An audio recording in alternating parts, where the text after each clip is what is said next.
What's up guys, it's Lord Botha here for another video, and I've been dunking on Nintendo a lot lately. I even had a video that I just released like a day or two ago, in which I basically called them out for banning players' accounts for using used Switch games, working with the FBI to help take down piracy websites that sold bootleg copies of their games. And yeah, I called their Donkey Kong movie that they've asked for a copyright for as essentially a cash grab. But I will say that last one might be a little bit unfair, I'll admit, because they have been doing movies right recently. In fact, I would argue that they're one of the few companies that seem to be doing entertainment in movies right. Maybe it comes from their history with movies and having such a god-awful experience with the Mario Brothers movie in the early 90s, to where they swore off essentially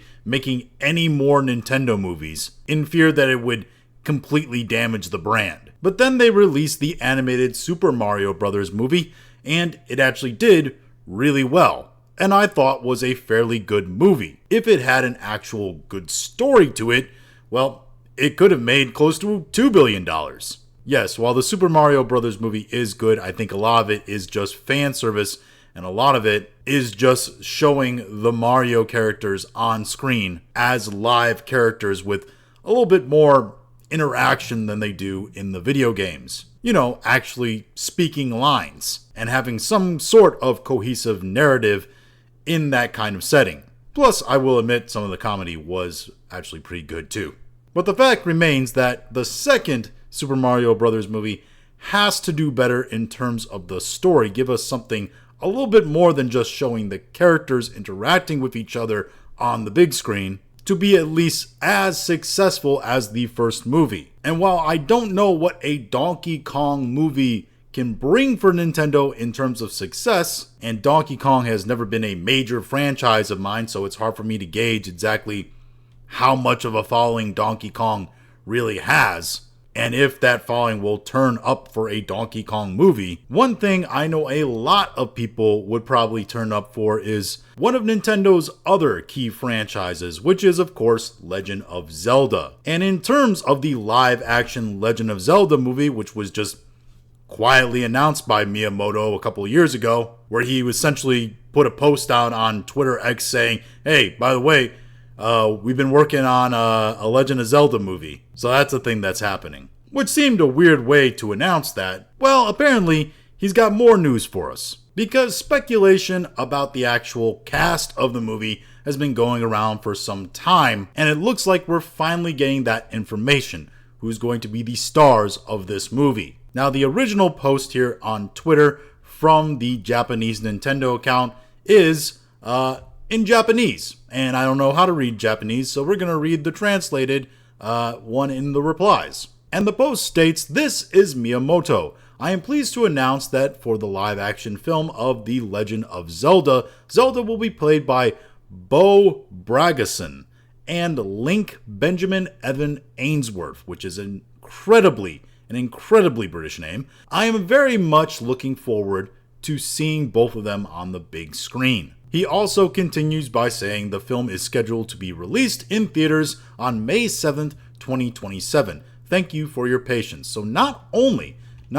do we get the cast, and here's the two of them right there, we also get a release date, which is May 7th, 2027. So not anywhere super close, but in the near future. And if you take a look at the castings here, they look pretty good. First off, both of them are the right genders. Both of them are the right complexion or same complexion as the characters in the game, which are both, those two things are weird things that I had to qualify there. But yeah, they look good. She's giving very Princess Buttercup in the Princess Bride vibes in this picture here. He looks very, I'm going to be honest, Frodo Bagginsy there. So yeah, they look like they could do well in a fantasy setting. The only thing is, obviously, we're going to have to see how blonde they're going to go with him as a character, and her as well. The actual blonde color of their hair, right? Or if they're going to go Lannister season 7 of Game of Thrones level of dirty blonde, where you look at him and you're like, aren't these characters supposed to be like bright blonde hair. As for Bro Bragison, she's 21 years old, starred in Three Girls, The Jetty, and the Disney Plus series Renegade Nell. Was in things like Hidden Love, Censor, The Rallies.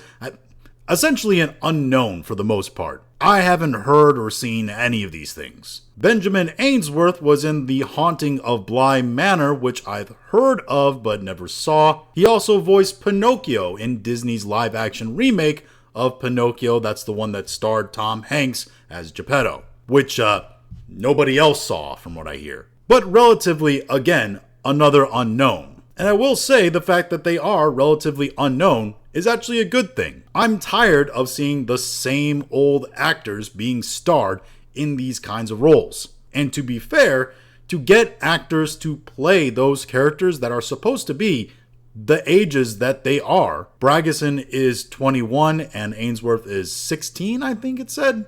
You have to get relatively unknown actors. And I think more production should actually look into that. Getting unknown actors and having them prove their worth on the screen so that we can relate more to the character and less to the actor, that we may know intimately how they think, how they speak, how they feel on whatever subjects. However, not everybody is liking this casting choice because there are still Hunter Schafer stands out there. People like Brianna Wu, who came out and stated, "I'm sorry, this is silly. If anyone was ever born to play Zelda, it is Hunter Schafer." Which is interesting to say that a person that was born male was born to play a female. Something about that just doesn't jive, the logic there. Anyway, she was spurting out about this, and of course, eventually everybody was making fun of her or just telling her she was wrong in some various ways, to the point where she shut down replies and also is going through and hiding replies that she does not like, as you can see. In fact, a lot of the discourse around this announcement is around Hunter Schafer, both negatively and positively, with some people like this posting, "While Hunter Schafer exists," as a quote tweet on the announcement of Bo Bragison, being cast as Zelda. Pictures here and all that. Definitely, as you can see here, not happy. And then right underneath that, Hunter Schafer fans are seething and you love to see it. The tribalness of it all is quite entertaining online, especially considering that the controversy in all this seems to be that the casting choices for the movie are not controversial at all. They simply just make sense. It's a wild place we are in the world where that can happen. And it's very clear that with these choices, Nintendo is very serious about keeping their brand safe from all the potential political controversies that they might get mired in when making films about their gaming franchises. That's a really good way for this company to handle their movie scene. Lord knows they have enough controversy in other realms of their business. They don't need it in their movies too. But I think this is a smart play and a good play, and I'm looking forward to seeing exactly how the Legend of Zelda movie is going to turn out on the big screen. But those are just my thoughts on all this. If you have your own thoughts, go and leave in the comments. If you like this video, go and like, share, and subscribe. If you didn't like this video, appreciate you watching all of it, and we'll talk to you again later.